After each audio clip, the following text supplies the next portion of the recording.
Good afternoon, YouTube. This is Chuck, and back talk to you again.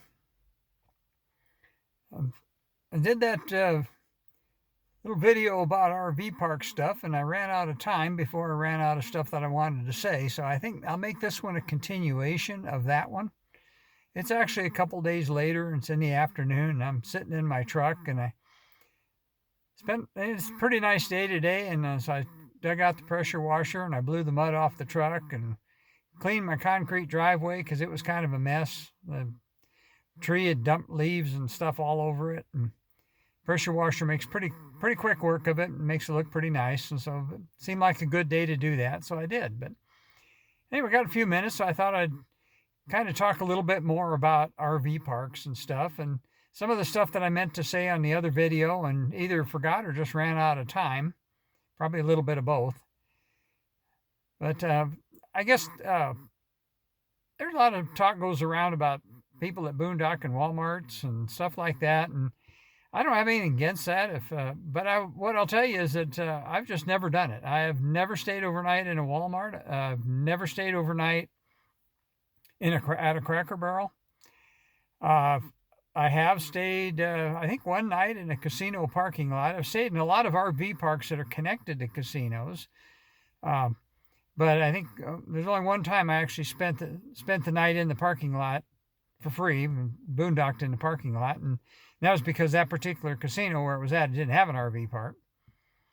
But yeah, I'm not against that. It's all up to whatever an individual wants, and they serve a purpose.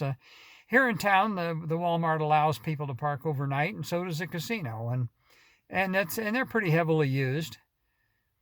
But I wanted to add a couple other little stories about RV parks, and one we were talking before about how expensive they're getting. So I want to tell you a little story about something that happened. And it was the summer before last. We stopped in a little place up in Montana, and we were looking for an RV park to settle into for a couple of days, and so I found a really pretty one. I mean, it was nice. The everything was paved, and there was concrete patios, and it was all landscaped and green and looked nice. Now it was pretty tight though. I mean, everything was right on top of each other. And so I pulled in there and went in to see if they had a space for us, and sure enough, they had a space for us. And so I said, 2 nights with a possible extension to a third, and she said, okay, well, that'll be $300. And I stopped, I looked at her, and I said, are you saying $150 a night? She said, well, yeah. And that stunned me. And I told her, well, dear, I'm sorry, but that's a bit above my pay grade, and I don't care how nice your place is, I'm not going to pay that. And I walked out and got in my rig and left. And we went down the road a ways and found a perfectly adequate place where we ended up staying for 3 nights. And little tidbit about that I thought was kind of funny is that when you're the first and at that particular RV park, if it's the first time you've ever stayed there, they actually give you a 6-pack of Heineken non-alcoholic beer for free. Now, I'm not a beer drinker, and but if they're going to give me a 6-pack for free and it's non-alcoholic, yeah, I'll take it. And we kept it around. I bet I had that in the refrigerator in the RV park. Probably had some of it in there for 6 months before I finally drank it all. It wasn't really bad stuff as far as beer goes, but that and the place we stayed wasn't as fancy, but by golly, it was perfectly adequate.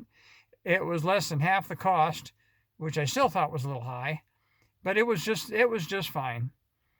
Another little story while I'm here I'll tell you about is we wanted to explore the area around Reno, Nevada. And so we got into Reno one afternoon, and one of the worst parts about going from Arizona to the Pacific Northwest is quite simply is Nevada, because the way we drive, it takes us 2 days to get across there, so that means we got to stay overnight in Tonopah, and the Pickens are pretty slim as a place to stay in Tonopah as well, and we've stayed at most of them there, and they're not the greatest, but once again, as I always say, you're not moving there, you're just staying there overnight. And anyway, we got into Reno, and we started calling around trying to find a place, and about every place we called said they were full, and we finally called a spot, and they said, oh yeah, we keep a couple for just for this purpose, and we can get you in there. And it's a pretty small space, a 30-foot space. And I said, well, I got a 30-foot trailer. And they said, well, it's wide enough you can park your truck next to your trailer. I was, oh, well, okay. So we went in there and we checked in for 2 nights, and yeah, they were right. I was right up against a block wall, and I had to back my trailer in there, so I had to turn sideways to get behind it. And then when I parked my truck next to my trailer, everything was so tight I almost couldn't open the door to get in my trailer because the truck was in the way.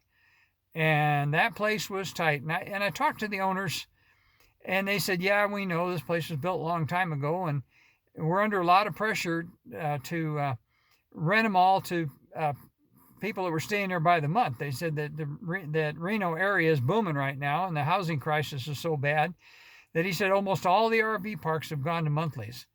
And he said they've thought about it, and they try to keep a few spaces open for travelers like us, but they were under a lot of pressure to go to monthlies as well. And he understood that that was not a good spot, and he actually apologized for it. But it was adequate. We got through it, and I wanted to look around the Reno area a little bit, and it's like every other bustling town, but I wanted to drive downtown and see that arch that goes across the road. It's the biggest little city in the world, and we did that and saw what we wanted to see, and then headed on up. And in the meantime, right if you go 395 north towards Susanville, right on the Nevada state line and the California state line right there, there's a casino, and that one has a pretty nice RV park that is pretty.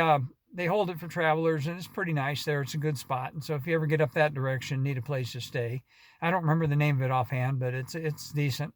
We stayed there a couple of times now. But I want to tell you another little story from way back when, and this one, we were back in a place in Tennessee, and this is back when we had the big fifth wheel. And if you hadn't seen the picture of my big fifth wheel on my community page, go over there, because a couple of days ago I put up a picture of that. And this was back a long time ago, and they didn't have a lot of big rig sites, and we didn't have internet to research it. And so we were traveling. We had this big phone book looking thing of RV parks that Good Sam used to put out. And we found one that said they had big rig sites. And so we went ahead and made that our target for the day. And we got in there, and sure enough, all the big rig sites were full. And so, but they said, well, we've got down below in the lower level, there's a place where there's 2 spots that are end to end, and we'll rent you that one of those for the same price, and you can get in there. You'll have plenty of room. So okay, well, we can do that. And so the lower section, as they called it, was right on a lake, and so we drove down in there with that big old 40-foot fifth wheel, and we got down there, and lo and behold, the place was full. It was during the peak season, and there was a lot of people down there and a lot of campers, and it was about 6:30, 7 o'clock in the evening, so everybody was outside. And we got down there, and there's no place to turn around. And we needed to turn around because that space would be facing the other direction. Of course, we had to get out of there at some point anyway. So the only way to turn around was to back down the boat ramp. And so I had the truck I was driving at the time. It was a 95 Ford Super Duty, it was before the Super Duties, 95 Ford with the Power Stroke diesel, and it was 4-wheel drive. And Ford, of course, you have the manual hubs on it. So what I did is I put the thing down in 4-wheel low, just for the low gearing. I didn't need the 4-wheel drive. And I decided I was going to back that trailer down that boat ramp to turn it around. I'm not the best backer-upper in the world. I'm certainly not the worst. But anyway, but on that particular day, I absolutely stuck that thing right perfect down that boat ramp, backed it clear down till the back bumper was in the water, and then pulled back around. And I had a peanut gallery of about, 20, 30 people standing there watching me do that, wondering if I was going to put the whole thing in the drink or what was going to happen. And I absolutely got it correct the first time, pulled back out of there, and all those people were standing there clapping. And I got kind of a kick out of that, and we got settled in there, and we had quite a few people come over and ask us about the size of the rig and all that kind of stuff. And that fifth wheel that was in the early days of slide outs, and that was in 1988, and it had one slide out in the back where the couch was. And that was a nice rig. It was, as I said on the posting on my community page, when it was set up, it was great, but it was a lot of work traveling. It was like driving a semi. And So when we got rid of that and we decided to go to something smaller, we decided to experiment a little bit, and we ended up with the one we got now is about as big as it needs to be, but it still has enough room to live in. And so, that's why, and I prefer the bumper pull, and maybe someday I'll talk about why that is, but main reason is just because it gives you the bed to store stuff. But other than that, they get around pretty well. But so anyway, it's just after 10 minutes now. I guess I'll let you go on that one. And it's a nice day here. We're supposed to get a storm in tonight, and maybe another one Sunday night, and maybe get some snow. So with that, I'll let you go, and everybody have a wonderful day, and take care of each other, love each other, and we'll catch you on the next one. And so for now, it'd be peace out.